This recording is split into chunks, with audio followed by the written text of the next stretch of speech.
expérimentation en dedans de l'espace de 15 minutes. Tous les ateliers qui sont faits dépassent la théorie pour vous amener dans l'expérimentation. Au-delà de ça, chaque atelier aussi, si on veut dépasser l'expérimentation et vous amener dans l'action, il y a des outils concrets qui sont remis aux participants pour pouvoir, dès maintenant, qu'il y ait des mesures qui soient prises. Vous savez, à la blague, je dis je fais de l'évangélisation dans mes conférences. C'est pour d'amener, dans le fond, tous les dirigeants, les gestionnaires à, dès maintenant, mettre des choses en place. Et dès maintenant, c'est aujourd'hui que ça commence avec les ateliers aussi. Atelier qui, soit dit en passant, peut se faire sur mesure aussi, en fonction de la réalité de plusieurs organisations ou d'une seule organisation. Ce qui est important, si on veut que ça punch, c'est que justement, c'est de pouvoir faire du sur-mesure pour vous démarquer. Alors voilà. Si, en terminant, vous avez d'autres questions, je pourrais vous en parler. On a notre nouveau-né aussi, parce que c'est un atelier qui peut aussi aller au niveau de la séduction. Alors, le nouveau-né pour la séduction, c'est un coup, vous allez avoir mis vos belles pratiques en place, là, et que tout va être sur mesure. Dites-vous que tout n'est pas fini. Vous allez devoir, si vous voulez ne pas vivre l'exercice que vous venez de voir, vous allez devoir séduire vos employés. Et là, ça va être le temps de mettre de l'avant toutes vos techniques de séduction. Avant de parler de séduction, vous allez devoir regarder les préliminaires, donc qui va de la sélection à l'intégration. Vous allez devoir, bien évidemment, positionner le point G. G pour gestionnaire, bien sûr. Et bien sûr, quelle technique de séduction sur mesure vous allez pouvoir mettre en place et créer dans vos organisations. Alors voilà, c'est-à-dire un côté givré sur un fond de blé entier. L'atelier que je vais vous présenter cet après-midi, c'est l'Alzheimer organisationnel. Un concept, en fait, qui explique tout le lien de perte de mémoire, perte d'expertise, si on ne favorise pas le transfert des savoirs. Ce n'est pas juste pour ceux qui vont vous quitter à la retraite. On parle aussi d'employés clés qui peuvent avoir 30 ans. Et s'ils s'en vont de votre organisation, ça peut faire mal. On parle aussi de remplacement de maladie, congé de maternité. Il faut donc solidifier la structure de notre organisation. Vous présentez la recette d'une équipe de travail.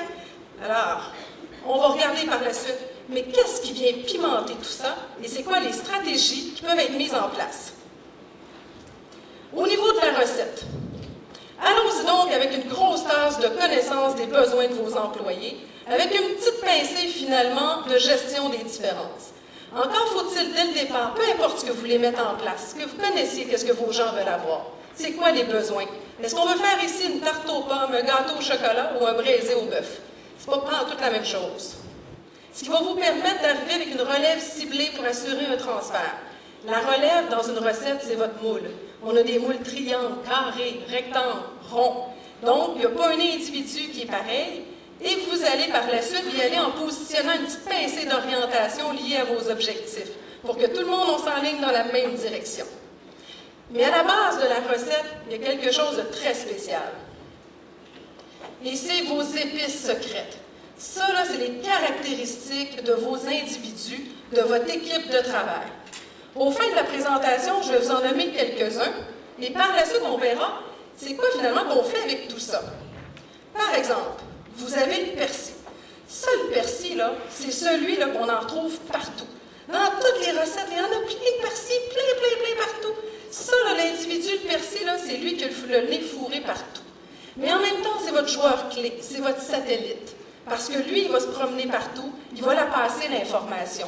Ce que vous devez faire avec un persil, c'est de vous assurer de bien l'encadrer finalement pour pas qu'il s'éparpille, pour pas qu'il passe de fausses rumeurs et de fausses informations. Agrémentez tout ça de votre sel et de votre poivre. Parce que vous savez, le sel et le poivre, c'est votre matière grise dans l'organisation. Le sel et le poivre est soit un petit peu à part des autres épices, mais pourtant, on aurait tout intérêt à assurer le jumelage pour assurer un transfert des savoirs. Par contre, le poivre, c'est piquant. Le sel, ça bloque les artères s'il y en a trop. Alors, ce qu'on ne veut pas, c'est qu'il bloque finalement les initiatives. On ne veut pas qu'il bloque les idées. Alors, on aurait intérêt à faire et à mettre en place un certain dosage pour venir les impliquer, parce que c'est eux qui vont assurer le transfert du savoir. Et que dire finalement d'une autre de nos épices, qui est notre piment fort. Le piment fort, ça c'est le fun, mettez-en, parce que ça vient agrémenter, ça vient piquer notre sauce. Mais en même temps, allez-y doucement, parce que lui, il peut prendre toute la place, toute la saveur au détriment des autres épices. Votre piment fort, c'est un petit peu le clown dans votre organisation. Vous en avez besoin en période de changement parce que c'est lui qui va alléger le tout aussi. Et qui dit épices, imaginez, parce que là, je vous en ai nommé que quelques-uns au fin de la présentation, mais que dire finalement de notre feuille de laurier, du safran aussi dans nos équipes de travail et de nos herbes de Provence? Imaginez l'impact de ces équipes-là au niveau du travail et comment on va pouvoir en assurer un jumelage aussi pour avoir une recette des plus savoureuses.